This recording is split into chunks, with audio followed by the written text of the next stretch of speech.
Mana shu xalqimiz uchun qurilgan sanatoriya. Buni dadam Rahmonning o'zi boshlashgan, bosh bo'lgan. Mana shu burchakda joylashib qolgan dadamni mehmonxona dachasi bo'lganda, bergin desam, opangdan, akangdan bitta imzo olib kelasan, keyin beraman dedi. Juda xafa bo'ldim shu birashdan. 400 o'rin dam oladigan yangi korpusni buzib sotib yubordi, buni olib ketishdi.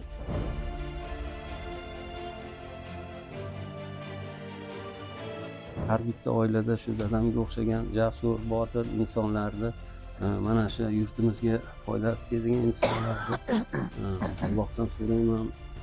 Shu dadamni vafoti to'g'risida so'ragan bo'lsalaring, biz akamlar, opamlar, shu meni o'zimga yaqinlarim dadamni ehtiyot qilib qo'ya olmaganmiz. Biz yosh bo'lganmiz, akamlar ham yosh bo'lgan. Assalomu alaykum. Kanalimizning aziz kuzatuvchilari. Sog'-omonmisiz?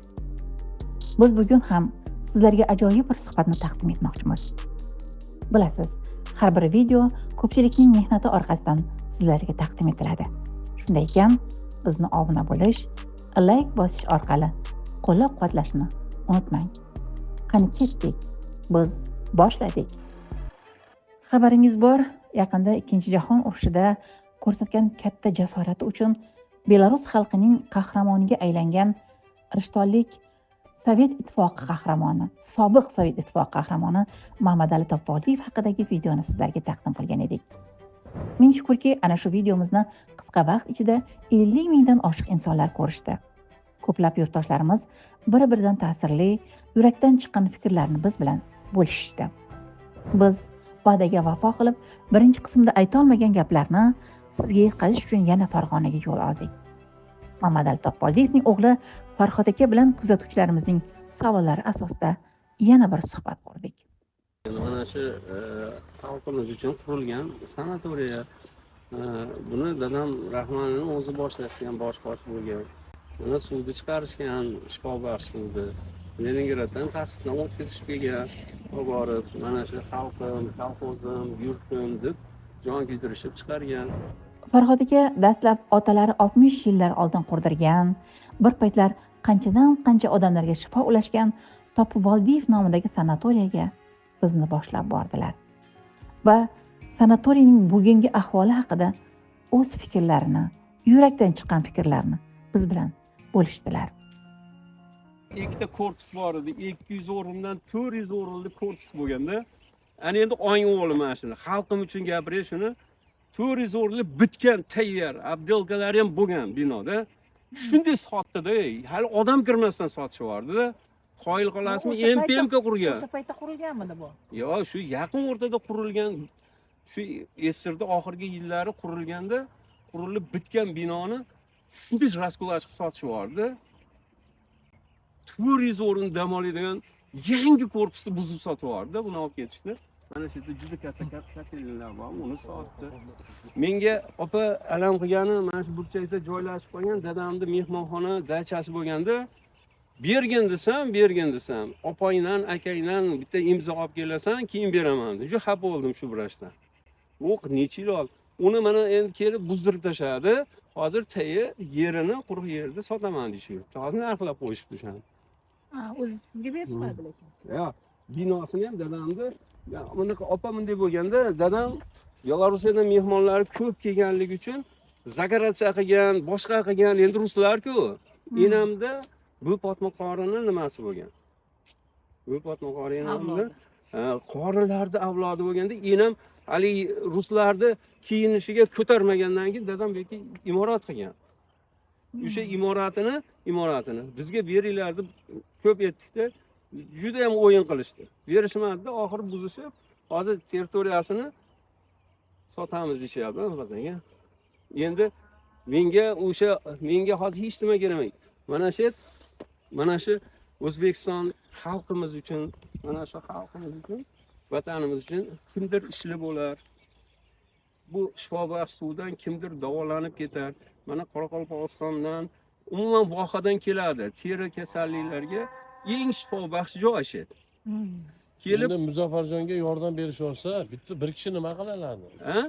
Mayli Muzaffarjonga yordam bersa, obod qilsin. 20 yil bo'lib qoldi, по-моему, bolaga. Shu yaxshi Harakat bo'ladi. qilish kerak, kirish kerak. Mana shuncha korpus turibdi. Shifo oqtarib kelgan odamlar yotaveradi Bir kishiga aytlardi. qiyin. Endi buni shu kim hozirgi rahbar rivojlantirish kerak edi. Rahbar ham по-моему 20 yil bo'ldi. Harakat qilyaptimi, qilmayaptimi unisini bilmayman. Bizni otamizni nomi uchun dilim og'riganidan chiqib gapiryapman. Endi bu bizga hech foydasi ham, ziyoni ham yo'q. Xalqim uchun, yurtim uchun agar shu suv shifo baxshligi uchun aytyapman. Buni ko'pchilik bo'lib yordam berishyorsa, endi ham yaxshi nima hukumatimiz shu rahbariga yo bo'lmasa bu rahbar bo'ldi qilib topshirib boshqa ishlaydigan odamga berish kerak. Odamlar nol yerdan olib, qurib bitkizib, sanatoriya qilib odamlarni davolashga harakat qilib intilib yotibdi. Vatanparvarlik deydimi buni, opa? Ana ko'rdingiz? Qanchadan ishli bo'ladi? Ha? Qanchadan Qancha odam mana bu yerda xalqda qancha odam ishli bo'ladi, oylikli bo'ladi. Nahotki bizniki chimyondan qoladigan yo bo'lmasa mana issiq suvdan nimalardan qoladigan joy emas, undan ham zo'r joylar. Katta Farg'ona kanali yonida, ha? Suv juda shifobaxsh. Menimcha zo'r bo'ladi, opa. Odam yo'q. Hozir menimcha Kamroq bor, tepda. Yo, bular hozir yotganlar menimcha anu Qosimovlardan kimdir kardiolog nimani ochibdi, ijaraga joy olibdi. O'sha ijaraga xonalarni olib, hozir yurak davolayapti. Endi u ham yaxshi, u ham shunaqa narsalarni qo'yish kerak baribir menimcha. To'g'ri. To'g'rimi, opa? Gul qilib tashlasa bo'ladi, opa. Bitta mehmonimiz yo'q. Nima mehmonimizga joy yo'q, olib kela olmaymiz, olib kirmaymiz. Olib kirsa bo'ladi, to'g'rimi? Sharoit yo'q. Bu bitta tadbirkorning qo'lida bo'lsa nimalar qilmaydi-yu, bu yerda. Katta Farg'ona kanali yonginasida joylashgan Topvoldiyev sanatoriyasida shifobaxsh sho'r suv shukrki hozir ham bor. Toza havoli bu joyni minglab odamlar shifo topadigan maskan qilishga nima to'sqinlik qilyapti? Bu haqda keyingi sonlarda batafsil to'xtalamiz albatta. Biz Rishtonda kunimiz havo anchagina sovuq, biroz shamollagan ham edim, lekin Farhod akaning suhbatini olish sog'lig'imdan ham muhimroq bo'ldi to'g'risi. Biroz salqin choyxonada Farhod aka rishtonlik faol insonlar bilan suhbat qiziganda qizidi. Farhod aka otalari Mamadali Topvoldiyev haqida hech qayerda aytilmagan gaplarni gapirib berdilar. Farhod aka yaxshimisiz? Sog'liqlaringiz yaxshimi? Rahmat, o'zlaring yaxshimisizlar? Rahmat. Farhod aka, mana bir oycha oldin mana shu sizni xonadoningizga kelib otangiz qahramon, sobiq o'sha ittifoq qahramoni bo'lgan Mamadali Topvoldiyev haqlarida suhbat qilgan edik. Ming shukrki, mana shu suhbatni juda ko'pchilik iliq qarshi oldi. 50 mingga yaqin odamlarimiz, insonlar shuni ko'rishdi, o'zlarini fikrlarini bildirishdi. Va biz yana bir marta siz bilan ana shu munosabat bilan suhbatga keldik. Mana bu albom, menimcha kichkinagina albom bo'lsa ham, o'sha otangiz haqlarida juda kerakli, qadrli siz uchun, rasmlar jamlangan bo'lsa kerak. Men bu yerda otangizlar rasmlari. Ha, shu damamda yoshliklarida, ya'ni urushdan keyingi davrlari. Bu kim mana bu yonlarda o'tirgan? Endi bu odamda men nimalarim qolmagan, so'radinglarmi, tanimadim. Men ham o'zim ham so'rab qolmagan ekanman. Buni yaqinda qildirib keldim. Ha, o'zingiz qildirib kelgansiz, ha? Mana bu menimcha o'sha Belarusiyadagi tutingan onalari. Anna Rilkova shu ikkinchi bizga yana bo'ladi. Dadamning onalari belarusiyalik. Bu yerda kim? Bu kolxoz, o'sha kommunizm kolxozining orqa tomonida idoralari turibdi. Mana kolxoz aktivlari birga turishibdi. Faollar. O'sha 68-yil boshlangan qorlarning boshlanishi sovuq kunlar edi. O'shalar. Katta qor yoqqan yillar edi. O'sha rasmlar shu yerda aks etgan. Bu yerda mana Smidyankin Belorussiyadan tashrif buyurgan. Qurilish bo'yicha menimcha ministr bo'lgan, o'sha kelishib o'zimizni mana shu yurtimizga kelib maktab Narga o'sha Gagarin maktabida pionerlarimiz shu galstuk taqib turgan joylari bo'lsa kerak. Men ham juda bu tasvirlab berolmasam kerak, agar yolg'on bo'lsa uzraman. Mana bu yerda ham o'sha Bu ish jarayonida ketayotib turgan yoshlar bilan, komsomol yoshlar bilan ishdagi nimalari, suhbatlari, uchrashuvlari bo'lgan dadamda. Dadam kolxozda ishlardi, ne только yoshlar bilan ham ko'proq, menimcha yosh avlodlar bilan, kadrlar bilan ham ko'proq nima bo'lgan, suhbatda bo'lganda endi kolxoz uchun o'sha paytda kerakli elektrik bormi, mexanik bormi, o'zlari o'qishlarga jo'natib, kolxozni nimasidan, hisobidan bolalarni kolxozga juda yosh kadrlarni ko'p tayinlagan ekan dadam. Hammasini o'sha jarayonda suratga tushgan ekan. Bu urushni davridagi, urushdan keyingi davrlardagi rasmlari bo'ladi. Mana Farhod aka, yana o'sha sizni esingizda qolib ketgan yana qanday voqealarni eslaysiz otangizlar bilan bog'liq? Avvalambor bitta mana hozir boshida gapirdingiz, yaqin 50 mingga atrofida prosmotr bo'lib ko'rdi dedi. Men mana shu fursatdan foydalanib o'tgangi suhbatda butun xalqimga, mana shu o'zbek xalqiga, o'zbek insonlariga shunaqa bir yaxshi niyat qilmoqchimanki, har shunaqa insonlar chiqsin. Hammalariga rahmat, shunchalik dadam uchun yaxshi fikrlar bildirishib gapirganlari uchun. Men sizlarning oldingizda bir umr qarzdorman. Meni oilam, farzandlarim. Rahmat sizlarga katta. Dadam to'g'risida qanday yana gapirsam, hammalaringga qanday bu o'zbek xalqiga bitta narsaki, men mana 56 yil bo'ldi dadam o'tishganiga. Men 5 yoshda bo'lsam, men shu kuni shunaqa opa kelgan kuni shunaqa hayajon bilan gapirdimki, chin hali bor yuragimdagi onamdan eshitgan gaplarni gapirdim. Hurmatli aziz yurtdoshlar, sizlar ham menga o'xshab, sizlarning avlod ajdodlaring ham shu otalardan faxrlanib, shu bir kelajakda shunaqa gaplarni gapirish sizlarga ham nasib qilsin deyman. Alloh qo'llasin deyman. Farhod aka, mana hali o'sha ozgina suhbatlashib o'tirganimizda esladingiz. O'sha voqealarni bir eslab bering. O'sha otangizni urushdan keyin kelib mana o'sha Zohidonda qilgan ishlarini, o'sha aytdingiz-ku, o'sha vagon nimalar kelgan ekan. To'g'ri, bu O'shalarni bir gapirib bering. Birinchi dadam shu kolxozga kelishganda 7 tami kolxozga partkom bo'lib ishga kelishgan ekan. O'zini onalarini yurti bo'lgan o'sha Zohidon qishlog'i, Zohidon kolxozi, kommunizm kolxozi bo'lgan shunda markazlashtirib bitta kolxoz bo'lib, kolxozga rais bo'lganda juda ham bir og'ir yillar bo'lgan. Tarqoq bo'lgan nima kolxozda xonadonlar bitta bo'lib, keyin dadam bularni hammasini o'sha O'zbekistonda arxitekturaga berib, kolxozni proyekt qilib yo'lga qo'ygan, hammasini markazlashtirib chiroyli katta shaharga o'xshab kolxozlar ko'chalarini proyekt bilan qildirishganda ham endi shunday bo'lganki, avvalambor bu narsalarni qildirish uchun kolxozga g'o't zavodlarni qurdirishgan. Keyin o'sha Belarusiyani Rostov-Don degan o'rmonidan les olib kelib, yog'och olib kelib, yog'ochlarda endi bir zamonlar o'sha paytlarda bu narsani gapirib o'tishga kerak. Men eshitgan gaplarim, Mamadali endi yog'och jinnisi ham bo'lib qolibdi degan gaplar ham bo'lgan ekanda.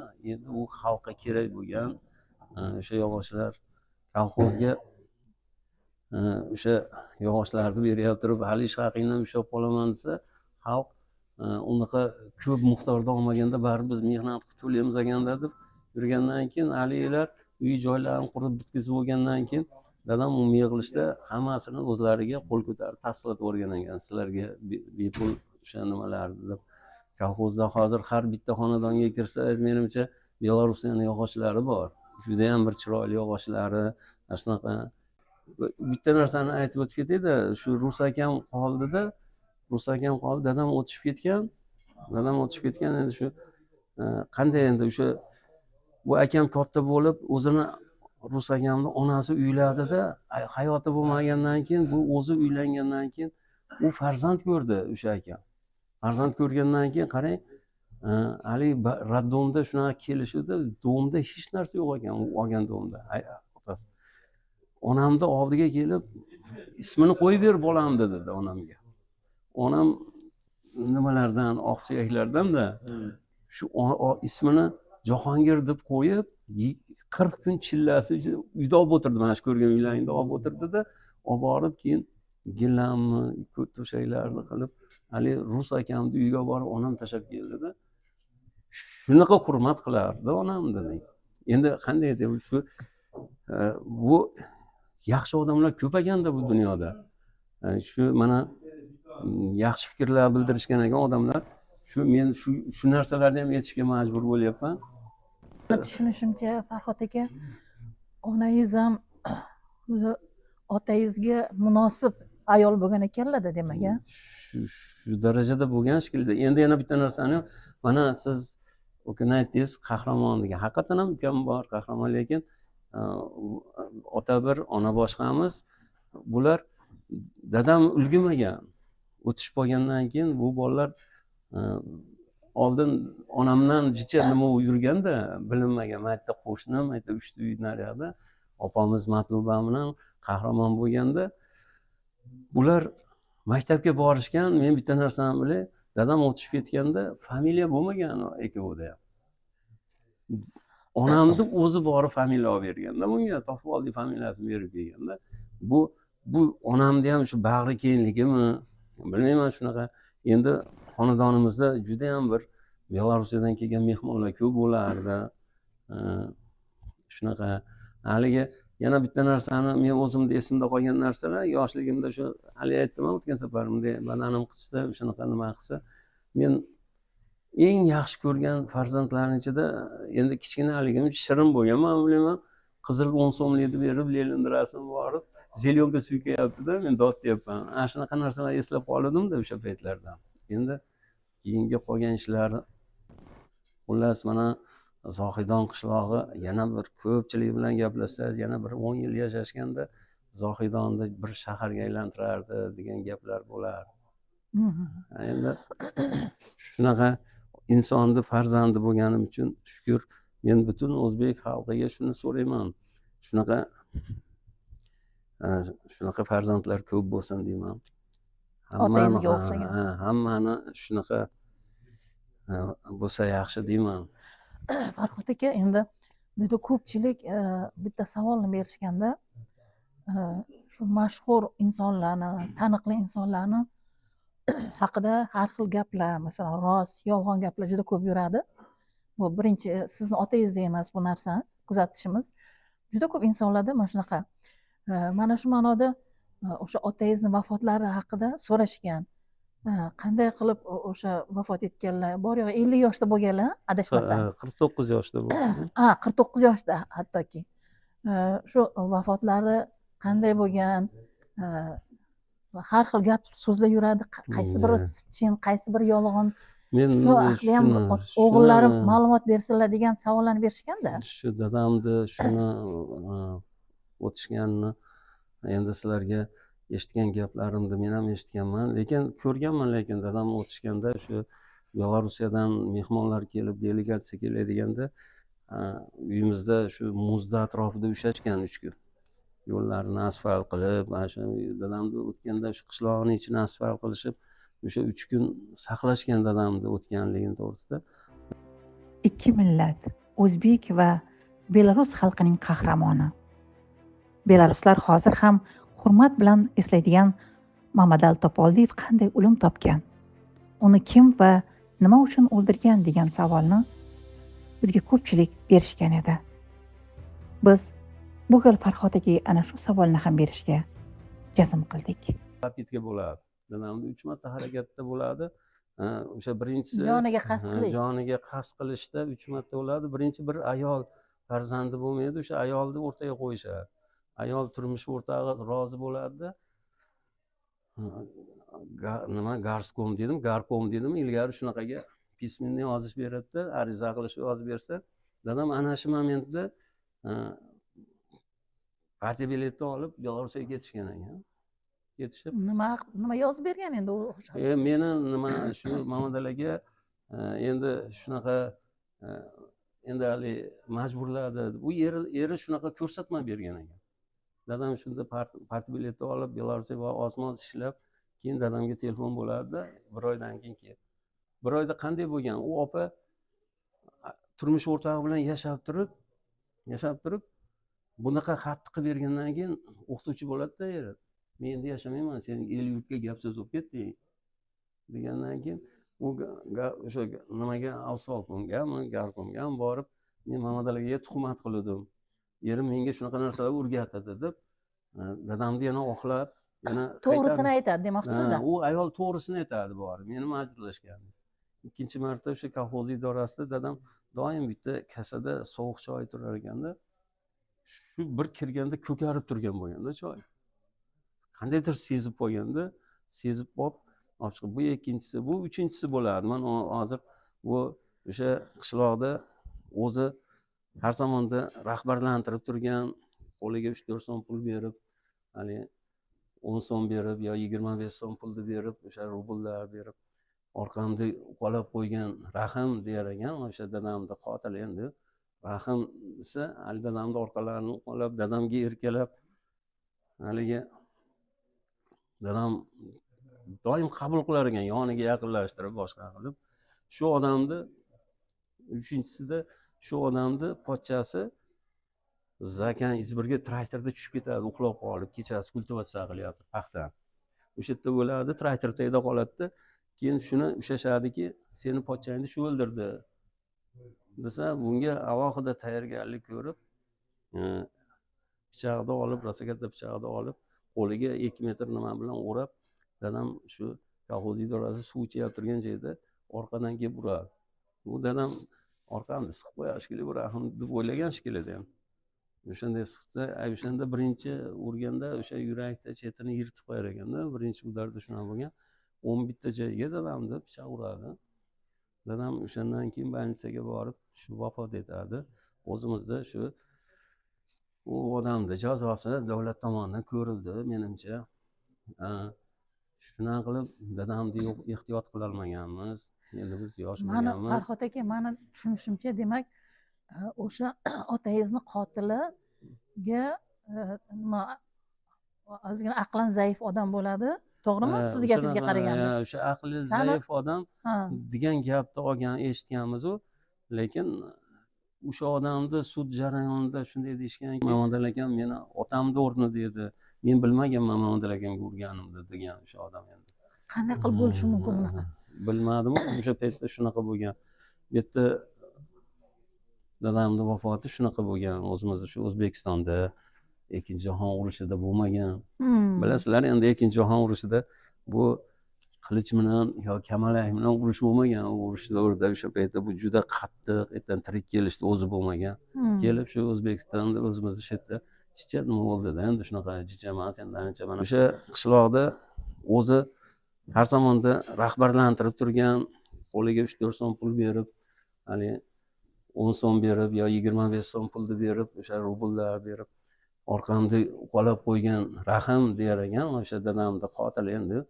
Rahim desa, hali dadamni orqalarini uqalab, dadamga erkalab, haligi dadam doim qabul qilar ekan, yoniga yaqinlashtirib, boshqa qilib. Shu odamni uchinchisida shu odamni pochchasi Zakan Izbirga traktorda tushib ketadi, uxlab qolib, kechasi kultivatsiya qilyapti paxta. O'sha yerda bo'ladi, traktor tagida qoladi. Keyin shuni ushashadiki, seni pochchangni shu o'ldirdi desa, bunga alohida tayyorgarlik ko'rib, pichoqni olib, rosa katta pichoqni olib, qo'liga 2 metr nima bilan o'rab, dadam shu kolxoz idorasi suv ichib turgan joyda orqadan kelib uradi. Bu dadam orqamni siqib qo'yish kerak, bu Rahim deb o'ylagan shekilli ham. O'shanday siqsa, o'shanda birinchi urganda o'sha yurakda chetini yirtib qo'yar ekanda, birinchi udarda shunaqa bo'lgan. 11 ta joyga dadamni pichoq uradi. Dadam o'shandan keyin больницаga borib, shu vafot etadi. O'zimizda shu u odamni jazosi davlat tomonidan ko'rildi menimcha. Shunaqa qilib dadamni yo'q ehtiyot qilolmaganmiz. Endi biz yosh Mani bo'lganmiz. Farhod aka, mani tushunishimcha, demak, o'sha otangizni qotiliga nima ozgina aqlan zaif odam bo'ladi, to'g'rimi? Sizni gapingizga qaraganda. O'sha aqli Sani- zaif odam Ha. degan gapni olgan eshitganmiz-u, lekin o'sha odamni sud jarayonida shunday deyishganki, o'ziga so'z berishganda men Oramizda ota-onasi hayot, lekin ularni qadriga yetmaydigan, hurmatini joyiga qo'ymaydigan insonlar bor. Lekin Farhod akaning otalari haqidagi armoni boshqacha. mana men otasi qoldik, katta bo'ldik. Otasi borlar qadriga yetsin. Bu tarbiya juda katta narsa ekan. Men bitta ish qilish uchun qancha narsalarga urilib yillab o'tib o'sha narsani tushundim. Otam bo'lsa sira tushunardim. Ha, otamdan yo'l yo'riq olardim deysiz-da. Otani Maslahat olardim. ota bu ishni qil, bu ishni qil. Endi bu bitta arzimagan ishni ham siz o'zingiz o'rganib, unga urilib o'rgangingiz ham bir 10 yil, 15 yil vaqt o'tar ekanda, otangiz bo'lsa to'g'ri yo'lga solib qo'yadi-yu bir pasda. Men otasiz shunaqa bir 5 yoshimda qolib, shunaqa katta bo'ldim. Qadrlari bilindi, o'tdi. Qani endi mayli mana Belarusiyada o'sha balotalarda yurib, oyoqlari og'rirdi. Uyda o'tirib qolganda ham men baxtli, yana ham baxtli odam bo'lardim. Qarardim. Ha, uyda o'tirganlarida ham, yurmay qolganlarida ham qani endi yonimda bo'lsaydilar deb o'ylaysizda. Opa, yana bitta narsa. Mana o'zimiz uchun, biz uchun payg'ambarimiz janob Muhammad sallallohu alayhi vasallamni payg'ambarlarimiz ham o'sha dushmanlari ko'p bo'lganda baribir endi qanday dadamniki bo'lmaydi, bo'ladi dadamniki ham endi o'sha. Endi nima desa bo'ladi endi. Dadamni vafoti shunaqa vafot bo'lgan, lekin shunaqa qadri bo'lganki, Belorussiyadan kelishib, tashrif buyurishib, Vafotlarida. kutishgan Belorussiyadan o'sha nimada O'zbekiston Respublikasi CK kompartiyasini raisi Nasriddinova degan ayol bo'lgan. O'sha bosh bo'lgan bu yerda menimcha. Kelib shu yerda o'tkazishgan. Bu yerda onam ham soddaroq ayol bo'lganki, keyin onamni amakilari nima bo'lgan? Mana bolalaring bor. Lekin Belorussiya hali ham bilmaydi bu narsani, dadam bundan o'tgan. Mo'ljal o'tgan Belorussiya bilmaydi. Bolalaring bor, bolalaringga ziyon yetadi deb onamni hech qayerga chiqarishmagan ekan lekin. Qaysi ma'noda? Endi dadamni shunaqa birov bilan nima qilishmagan, endi bo'ldi deyishganda, endi qanaqa ma'noda bosdi qilib yuborishgan demoqchi. bo'lib ketganda endi shunaqa. Belorussiyadagilarga misol aytib qo'yishdan qo'rqqanmi endi bilmayman, endi o'sha paytda o'zimda nimalarim, qarindoshlarim.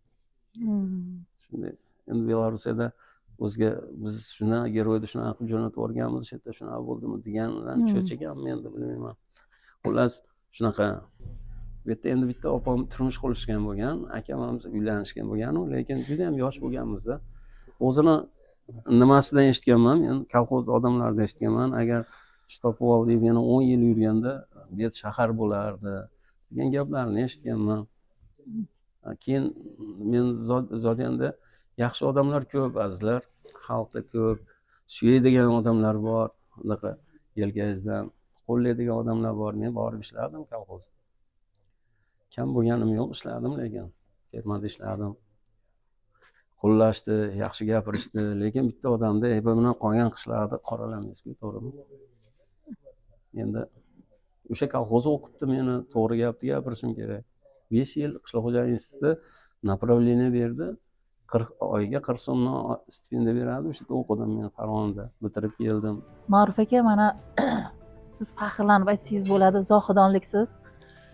Mana shu Mamadali Topoldiyev haqlarida endi baribir ko'rmagan bo'lsangiz kerak, lekin eshitganlaringiz haqida, umuman hozirgacha zohidonliklar Mamadali Topoldiyev haq deganda nimalarni eslashadi, qanday xotiralar qolgan u kishi haqida, shu haqida gapirib bersangiz. Endi haqiqatdan ham mana siz aytdingiz, o'sha Mamadali Topoldiyev mana ikkinchi jahon urushi qahramoni, elimizda sevimli farzandi bo'lgan. U kishilar haqiqatan ham 1954-55 yillarda o'sha Zohidonga kelib, bir necha mayda kolxozlarni birlashtirib, katta bir kolxoz tashkil qilgan. Va natijada bu kolxoz keyinchalik nihoyatda haligi iqtisodiy jihatdan juda barkamol bo'lgan. Haligi bu bir. Keyin ikkinchidan qishloq haqiqatan o'sha paytda hamma qishloqlari binolar eski bo'lganligi uchun va qishloqlar ham haligi plansiz bo'lganligi uchun u bosh plan bo'yicha o'sha Zohidon qishlog'ini qayta qurishni boshlagan va uni o'sha haligi o'sha Farg'ona viloyatida o'sha arxitektorlar bilan gaplashib, maslahatlashib, o'sha bosh planni chizdirib kelib turib, haligi shahar tipidagi posyolkaga o'xshagan bir qishloqni barpo qilgan. Va o'sha paytlarda haqiqatan ham o'sha Mamdar aka Topoldiyev o'sha Belorussiyaga borib, o'sha Belorussiya rahbarlari bilan gaplashganda, men qishloqni qayta quryapman, menga o'rmon daraxtlar kerak, o'rmon kerak deganda, quchog'ingga siqqancha deyishgan ekan. Shunda Mamdar aka keyinchalik ko'p odamlar ketgan. O'shanda quchog'iga 60 eshelon o'rmonni sig'dirganman degan ekan. Shunaqa bir o'sha paytlarda Mamdar Topoldiyev haqiqatan obro'si juda baland bo'lgan. Belorussiyada ham, O'zbekistonda ham, hattoki o'sha payt SSR davlat bo'lgan albatta. O'sha yerda ham uni obro'si juda baland bo'lgan. Mamdar Topoldiyev haqida mana juda ko'p filmlar olinyapti. Ular haqida juda ko'p kitoblar yozilgan. Haqiqatan biz faxrlansak bo'ladigan inson bo'lgan va Zohidon qishlog'i uchun ham bu kishining xizmatlari juda katta bo'lgan. Haqiqatan ham mana biz o'sha paytda 4-sinfda o'qiyardik. Biz Topoldiyevni shaxsan o'zim ko'rganman. Haqiqatan ham nihoyatda kamtar, nihoyatda salobatli bir ajoyib inson bo'lgandi. Endi u paytda biz yosh bola bo'lganmiz, lekin uni kolxoz raisi ekanligini biz bilardik. Lekin afsuski o'sha 1969-yil may oylarida fojiali ravishda bandalik qilgan. Lekin hozir ham haligi mana shu zohidonliklar, yosh kattalari ham, hattoki kichkinalar ham o'sha Mamdar Topoliyevni hamdan nihoyatda yaxshi xotirlashadi. Chunki uni xizmati bizni qishlog'imizga xizmati va vatanimizga xizmati juda ulkan bo'lgan. Va shu bilan birga shuni aytish kerak, haqiqatan kolxozning o'sha paytda millioner kolxozlardan bo'lgan. Ya'ni kolxozni haligi balansida bankda juda katta pul bo'lgan. Ko'chalar asfaltlangan. Mana shu yerda yana bitta narsa qo'shib o'tish kerak, o'sha kolxozni o'zida ham o'shada asfalt sexi bo'lgan. O'sha asfalt sexida mana biz yoshligimizda ko'rardik, odamlar ishlab ko'chalarimizda hammasini asfalt qilgan. Hattoki dalalarga boradigan yo'llar ham asfaltlangan. O'sha bizni kolxozimizni nomi kommunizm bo'lgan, biz hazillashib aytardik, haqiqatan kommunizm deyishardik. O'sha paytda urug' bo'lgan bu narsa. Hozir ham haqiqatan ham shu Topoldiyev Mamdar akani qilgan ishlarni hozir ham izlari bor. Mana shu yerda bitta katta sanatoriya qurilgan Mamdar Topoldiyev nomidagi ittifoq miqyosidagi katta sanatoriya bo'lgan. Afsuski keyingi paytda unchalik taraqqiy etmay qoldi, lekin shu darajada ishladi.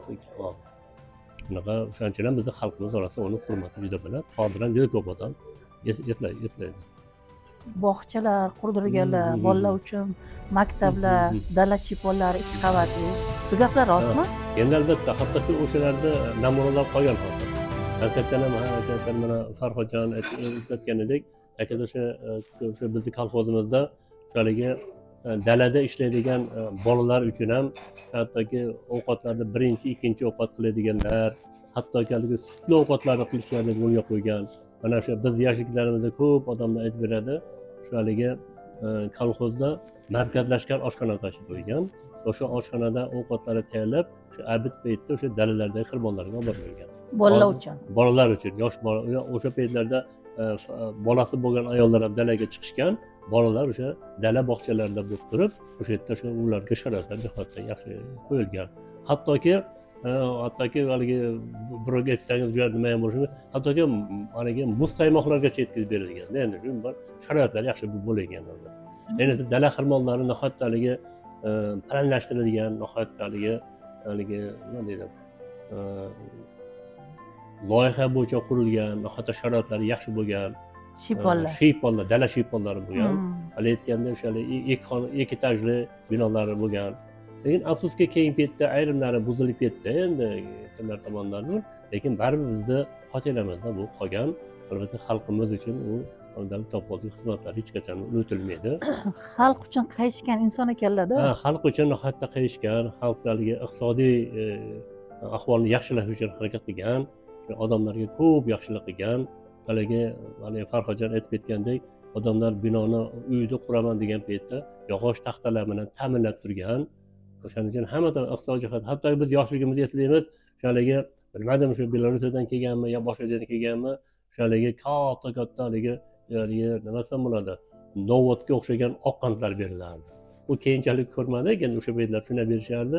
Keyin kolxozchilarga hamma tomondan iqtisodiy jihatdan yordam berishni yo'lga qo'ygan katta rahbar edi. Endi u Mamad aka Ulug' Vatan urushida qahramon bo'lgan bo'lsa, bu yerga kelib ham albatta mehnat qahramoni ham bo'lishga darajaga loyiq odam bo'lgan. Chunki kolxozga juda katta mehnati singan. Keyin yana o'sha paytlarda mana ko'p eslashadi.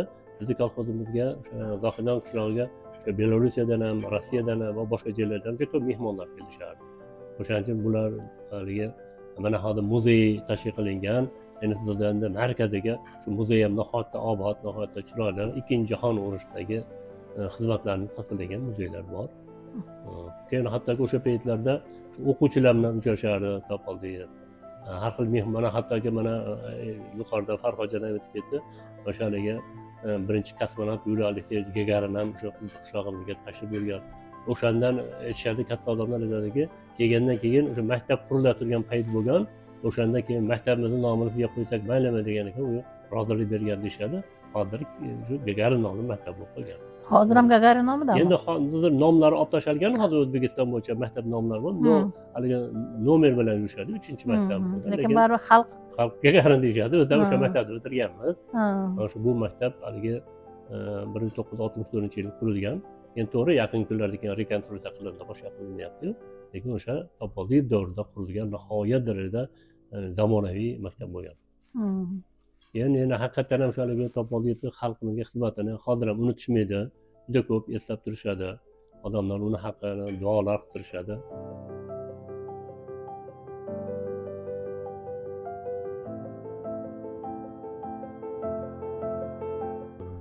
Endi bitta narsada baribir ota aka bu xohlaysizmi, xohlamaysizmi afsonaviy inson bo'lgan. O'zbekistonda nechta urush qahramoni bo'lgan bo'lsa, 300 dan oshiq deb eshitganman. Lekin bitta shu partizalardan chiqqan bitta urush qahramoni bo'lgan deyshadi.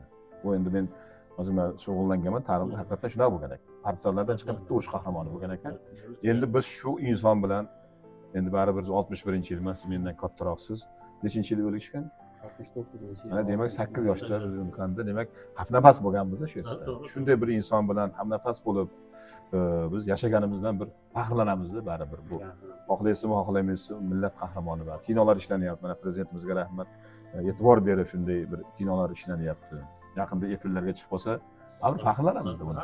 Endi bu yani Shirishtonni obro'siga yana obro' qo'shadi bular. Bunaqa qahramonlar endi davrlar bo'ladi-da, har bir davrda o'zini aka menimcha o'zini qahramonlari bo'lganda, bu Mamad aka ham Topoldiyev ham o'zini davrini qahramoni bo'lganda. Prezidentimiz juda yaxshi narsalar esladi. Bosh vazirligida menimcha shu nimaga yer qimirlaganda u bir yer qimirladi. Shu yerda mas'ul bo'lgan ekanmiz. Kelishgan, 11-yilda kelishgan. Xalqlarga ziyorat qilib ketishgan ekanlar. Shu prezidentimiz. Juda mana hozir shu prezidentimiz ajoyib bir endi shu davri kelib, shu odamni davri kelib eslanib, boshqacha bo'lyapti. Mana biz siz bilan bir ham fikr o'tiribmiz. O'g'illari bilan yana bitta narsani aytishimiz kerak. Men sizni bugun bildim, sizni haqingizda ko'p eshitganmiz, avlodlar haqida ko'p eshitganmiz, hattoki nabiralar bilan ko'rishganmiz. Bir bayram bo'lib qoldi-da, endi buni aytib o'tishimiz kerak. 9-ana o'sha xotira kunida biz bir 3 yil yo 4 yil bo'lib qoldi. 3 yil bo'ldi ya 4 yil. 4 yil ham bo'lmadi shekilli. Shunda bir harbiy orkestr, harbiylarni olib kelib, shu nimalar, qurollar bilan shu yerda почетный nima bo'lgan işte. Qabrini atrofiga olib kelib, shu orkestrda chalinib, muzikalar bilan, harbiylar bilan, harbiy o'shanda ko'rsangiz, juda ham bir qabrigacha 30 ta chali harbiy ikki tomonda turib gullar qo'yganmiz. Birinchisi nimada bo'lgan? 75-yilda Farhodjon 75-yilda biz 10-sinf bo'lganimizda, o'shanda Pandigonni o'sha dadangiz qo'yilgan qabrni nimada haykal nimasi buyuk qilingan. O'sha yerga Belorussiyadan, Moskvadan juda ko'p mehmonlar kelishgan. o'shalar kelishib bu yerda juda katta nima bo'lgan. Ularni kutib olishgan, salyutlar berilgan. Dadash to'g'risida juda katta nimalar bo'lgan, o'sha uni bilgan odamlar kelgan. Bu baribir onaxon kelishgan. Ular juda katta mana biz nima bo'lib o'tganda, marosim bo'lib o'tgan o'shanda. hatto aka Ushbu maktab bolalaridan olib borgan, juda ko'pchilik borganmizda, o'sha esimda qolgan men. Shu o'rinda savol bermoqchi edimda. Bugungi yoshlar, mana sizlar endi o'rta avlod vakillarisizlar. Bugungi yoshlar Mamadali To'xoldiyevni biladimi? Tanidimi? ya endi Bu kishi haqlarida nimadir nimasi bormi? Bir fikr bor bormi? bilishadi. Rishtonda juda mashhur. Endi bu kitoblar yozilgan. Mana hozir yana kitob yozdi Hamid akam. Hoji ikkinchi kitob juda ham katta kitob Kim yozdi. yozdi? Keyin Amirjon Burxonov kitob yozdi. Ko'prik degan shu To'xoldiyev haqida. Bundan burun ham kitoblar yozilgan. Bundan burun bilasizmi, o'sha paytda bir 20-30 yil burun ham, bir 20 yillar burun ham kino qilingan. Kino qilingan. Juda xushmahsul kino. Rishtonliklar faxrlanadi. Endi bitta narsaki, biz hali yoshlar bilmaydi demasligimiz kerakda. Buni eslab turishimiz kerak. Mana biz hozir mana gapiryapmiz. Kattalar eslatish kerakda. Mana dasturxon atrofida o'tirganimizda, bolalar o'tirganda ham yoshlarga bu qarindosh menga qarindosh bo'lishi mumkin. Aslida mumkin, lekin farzandlarga shu Rishtonni farzandi bo'lgan Mamadali To'xoldiyev urush qahramoni bo'lgan. Hattoki o'sha Gitler ham 50 markami? 50 ming marka, 50 ming marka o'zi shaxsan o'zi bilgan ekan. Shuni boshiga 50 ming marka hadya qilmoqchi bo'lgan ekan boshiga. Lekin hech kim ushlay olmagan. Ushlolmagan. Hech kim ushlay olmagan. Hattoki bir narsa eshitganmiz, Farg'at aka. Bitta narsa eshitganmiz, hattoki Gitler odamlari fashistlar. Hattoki Mamadali To'xoldiyevni boshqa odamni ham boshini olib borishib shu degandan keyin yana bir oydan keyin portlashlar boshlangandan keyin Kazbektirga ekan deyishganlar. Yana bitta qo'shimcha hozir mana bizni hurmatli O'zbekistonliklar, bizni O'zbekistonliklar yoshlarga bitta narsamizki, bu hozir Osiyo yo'lbarsida kinofilm olinayapti, Ulug'bek Qodirov boshlig'i. Bu Osiyo yo'lbarsi deganda bu bitta O'zbekiston kirmaydi aslida. Albatta. Qirg'iziston, Tojikiston, Qozog'iston, bu mana bizni o'zbek yigitlarni, men dadam uchun aytmayapman. O'zbek yigiti shunchalik Belorussiya qahramoni bo'lgandan keyin biz kimmiz, biz o'zbeklar qasakam odam emasmiz. Men shunday deb o'ylayman. Yoshlarga shunaqa tushuntiraman-da. Va haqiqatan ham men taqdir qilib o'zimga o'yladim-da, bugungi kundagi o'zbeklarimiz mana emigrantlar, izmomi chetdagi o'zbek yoshlarimizni ishdan qochadigan o'zbeklar ko'rmadim. Mehnatkash, oilasini, g'ururini ushlaydigan bizning xalqimiz bor. Men quvonaman shu o'zimga. Ayniqsa mana zodiyanliklar to'rtta qishloqni ichida eng zo'ri zodiyan. Ko'ki ham bor, bodilingi ham bor, hamma yo'qni qiladi. Hozir shu dadam. Shu bitta, managa bitta narsani aytaman, shunday kanalni ko'prigini o'tganda kolxoz idorasi. Dadam asrdan keyin shunday stolni, mana bunaqa stol teskari qilib o'tirib oladi. Dadam teskari qilib o'tirib, asrdan keyin o'tirib, u shomga yaqin shunday stol to'plab Zodiyanga bugun shuncha pul keldi deb kirib ketar ekan idorasiga. Hali bozorga borib, kelib, kim qancha olib kelgan, yeri qancha bor, bodiringni qanchaga sotdi, dadam bilar ekanda buni. Shunaqa hisob kitob qiladigan odam ham bo'lgan ekan. Endi nimada Farhodjon masalan mana Mamadali To'xoldiyev, mana dadangiz Duturdan To'xtash Ahmedov, Rishtonni ikkalalari bo'lganda, Ha, urush qahramoni. ikkinchi jahon urushi qahramoni. Ha, Bu Rishtonlik bo'lmagan. Boshqa tumandan bo'lgan. keyin shu mana shu adabiyot o'zimizda hozir yangi mana mustaqillikdan keyin kitoblarga kiritilsa, bularni jasoratlari mana shu yoshlarga o'rnak bo'ladi juda ham. Ularni kitoblarga kiritish kerak. Mana shu mana hozir bularni tarixini bilgan odamlar bilan gaplashib bir yozish kerakda kitoblarga, to'g'rimi? Albatta. Nima yoshlarga, kelajagimizdagi yoshlar Arishtonda shunaqa qahramonlar o'tgan ekan deb bilishlari kerakda. Endi bitta sizni gapingizdan bitta fikr tug'ilib qoldi. Demak, biz o'zimiz tariximizni e'zozlasak, qadriyatimizni e'zozlasak, o'tgan qahramonlarni eslab tursak, biz demak buyuk bo'lamizda. Buyuklik o'z-o'zidan kelmaydi-ku. Mana shu yoshlarga demak biz bunlar nimalarni o'rgatishimiz kerak, aytishimiz kerak ekanda. Aqllanish kerak. Bular nimani ozodlik uchun hech narsadan qaytishmaganda bular. O'zini jonini jabborga berib, g'alaba uchun. Urushdagi g'alaba uchun. Mana Farhodjon eshitishimizcha nima o'sha botqoqlikda qolib ketishgan ekanda, naydan o'zlari o'sha nemislar lekin ushlasholmagan ekan, nima qilib topisholmagan ekan. Mana shu savolni bermoqchi edim aka. hozirroq aytib qo'ydi. O'sha aynan Belarusiyani juda qadrlanadilar, hozir ham qadrlanarkanlar. Hozir ham o'sha bitta posyolka, shaharcha o'sha nomlarida Topoldievka. muzey, topib oldim degan muzey bor ekan, to'g'rimi? Byustlari bor ekan. Haykal ham bormi? Haykali bor. Haykal ham bor ekan. Endi masalan sizni qanaqangizda eshitganlaringiz bo'yicha, onangizni aytganlari bo'yicha, akangizni aytganlari bo'yicha Belarusiyada Topoldiyev qanchalik qadr topganlar? O'zlarini ko'zlari bilan borib ko'rganlarini yoki ular kelib sizlarda masalan uncha odam orqasidan kelishmaydi belaruslar. To'g'rimi? Butun boshqa davlatdan kelib sizlarga o'sha otangizni hurmatlari uchun kelishgan, to'g'rimi? Hali bitta gapda dadam o'sha urush davrida yurganda bir yosh bola ot boqib yurar ekanda, endi hozir dadamni qanchalik hurmati o'sha dadam keyingi urushdan keyingi yillar bo'lganda hali bola ham o'spirin o'rtoqcha bo'lib qolgandan keyin ot boqar bola ekan. O'sha yerdagi rahbarlari o'tirganda bu hali ham ot boqyaptimi? O'tirganda o'sha davrada o'tirganda o'sha ot boqardi. Biroz dadamni qanchalik hurmat qilgan. Buni kolxozga rais qilib qo'yish kerak edi. Fazil doimo aytganda o'shani o'sha ertasiga kolxozga rais qilish qo'ygan ekan. Qarang, shu yerdan turib boring. Endi dadamni shu darajada ulug'lash. Qanchalik hurmat qilishgan. Dadamni onasi bo'lgan. Opa menga qarang, tutingan onasi o'zini radnoy onasi, dadamni radnoy onasi. Shu o'qib nima bo'lishganda, ha?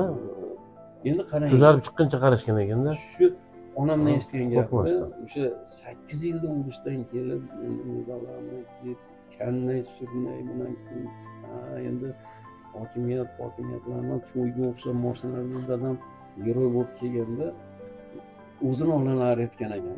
Endi gapni onam medallarni ushlab turib shuncha temirni o'rniga bir endi men shu gapni misol aytaman. 1 kilo go'sht olib kelsang bo'lmasmi desa, darrov bitta echkini olib suvga onaxon hozir yig'lab qo'ymagan ekanda, yana rahmatlar. Lekin shu gapni mana men butun o'zbek xalqiga enamda shu qaqri qattiq bo'lgani, juda mehribon bo'lganda, g'ururli ayol bo'lgan ekanda. Shu o'tgandan keyin 60-70-yil chidamadi, 1 yil o'tib qoldi. Bolani shu darajada yaxshi ko'rar ekanda, endi mana shu yerga ko'chib kelganmiz o'sha qishloqqa. Bormagan aytgan. Men bir bu qalampir ko'ryapman. Shu kelgandan 1 yildan shu yerda o'tish qoldi. Zohidonga ko'chib kelishgan. Borma bolam. Endi o'zlari ilgari qayerda yashaganlar? Mana Pandigan qishlog'ida yashagan. Pandeganda yashaganlar, keyin bu yoqqa ko'chib kelganlar. Endi Pandiganda ham ko'rgan, ana o'da Oqqush degan to'yxona bor. O'sha to'yxonani dadam klub qurgan 67-yil. Hali men gapim aynalib keladi. Mana shu tadbirkor bola, mana shu boy bola bugun aytdimi? Bahodirjon kattalarni ashdan olib kelgan ekan, Tojikistonda ashdan. Olib temirchi yo'q bo'lganda, bular kattalar temirchi bo'lgan. Shu yerda uylanib, keyin mana hozir nabiralari o'sha katta. Mana cho'g'onlari qilib tadbirkor qilib, shu zamon orqasiga ketib qolgan aslida. Mana shu o'tirgan joyingiz. Hali aytib berdimi? Qarang. Hozir o'sha bolalar, o'sha bobolari yaxshi bilardi, Bekmirzakilar yaxshi edi. O'sha urushdan keyin kelsa, ketmonda paxta ekar ekanda o'g'lim. Dadam hali aytib berdimi? 10 ta ot olib kelgan. Otga taqa temir qoqish kerak ekan, uni tortmas ekanda. Temirchi topolmagan ekan. Hamma kim bir turam non, bitta non uchun kimdir Tojikistonga, kimdir Qirg'izga yoshlar qolmagan emas, chiqib ko'rganda. Urushdan keyin dadam o'sha ashdan borib ularni kattasini topib kelgan emas, chog'ini egasi. Topib kelib temirchi Tojikistondan topib kelganlar, ashdan. Tojikistondan topib kelgan. Endi bu ishlarda har bittasini unda planni qiladigan bo'lsangiz, menimcha u tezlashib ketmaydi. U dadam qanaqa tezlashtirgan ekan, o'zim bilmayman lekin. Endi gapni nimasida gapirib qo'yapman. Men eshitib turib xursand bo'laman, lekin shunaqa bo'lgan. Shu yerga bog'lagan, Danakdan Ulug'bek kelib, Belorussiyadan olib kelib, Pandeganga. Mana Zodiyanli akam o'tirishdi. Zodiyanli bularni baxti omadi. Biz o'sha kolxozda endi mana shuni iloji bo'lsa YouTube'ga chiqarsalar shu yerdan. Mana shu yerda dadam 2 yil reys qilib, klub qurib, jichik qarz olib bo'ladi kolxozdan. Kolxoz qarz olib bo'lsa, umumiy yig'ilishda o'sha xalqdan 5-6 ta, hozir ham o'sha odamlarni o'shanaqa to'nda olib irg'itishib, shu odam reis bo'lsa, biz yildangi yalang'och qolamiz. O'sha bitta dadam qurgan kolxozni o'sha bitta kolxoz idorasi qoldi, xolos klub qoldi, uni to'yxona qilishib qo'ydi. Dadam o'tdi, o'sha mahalla askar bo'ldi. Endi men u mahallani yomon demoqchi emasman. O'zinikini keyin shu Zodiyanga berib, Zodiyani obod bo'lib ketdi-da. Shunday Zodiyanga rais bo'lib borib, Zodiyan endi yog'ochlari hozir ham har bitta xonadonda chiqadi. Belarusdan yog'ochlari. Ishonavering, har bitta xonadonda chiqadi shu yog'ochlar, sasni yog'ochlar. Demak, rishtonlik to'rtta insonlar, hurmatli insonlar, elni oldi bo'lgan insonlar sizlar, to'rttalaringiz ham juda yaxshi fikrlarni aytdingizlar Muhammad To'qoldiyev haqlarida. O'sha ruhlari shod bo'lsin. Albatta. Eslaganlaringiz uchun, baxt sarflab o'sha haqidagi fikrlarni bizlar bilan shu bo'lishganlaringiz uchun sizlarga kattakon rahmat. Rahmat. Hammalaringizga sog' salomat bo'linglar. Mana Tohir aka aytganlaridek, bugungi yoshlarimizga o'sha Muhammad To'qoldiyevning qanday inson bo'lganliklari haqida albatta kam bo'lsa ham shu aytib turishimiz. Tohir akamga ham rahmat. Meni oilam nomidan sizga rahmatingiz. Opa 3 kundan beri o'ylayman-da sizga katta rahmat aytishim kerak. Men hech kimdan ko'rmagan. Mana akam to'plab kelibsiz. Opa men o'sha hech kimga bunaqa ma'lumot ham berganim yo'q. Yaxshi ham mana omadim keldimi, baxtim boring, siz kelib so'radingiz. Ishlaringizga rivoj, bolalaringizni orzu havasini ko'ring, kamlik ko'rmang. Butun o'zbek xalqiga, dadamga shunaqa yaxshi fikr bildirgani uchun hammalariga ta'zimdamiz. Oilamiz nomidan katta rahmat. Agar iloji bo'lsa chetini chiqaring. Albatta. Hammalaringizga yana bir marta Rahmat. rahmatlar aytamiz, tashakkurlar. Sog' salomat bo'linglar.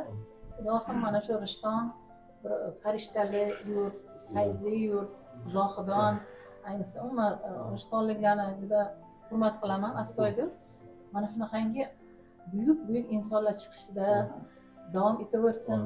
Sizlarni o'zlaringiz har bittalaringiz aslida bir filmga arzigulik insonlarsizlar.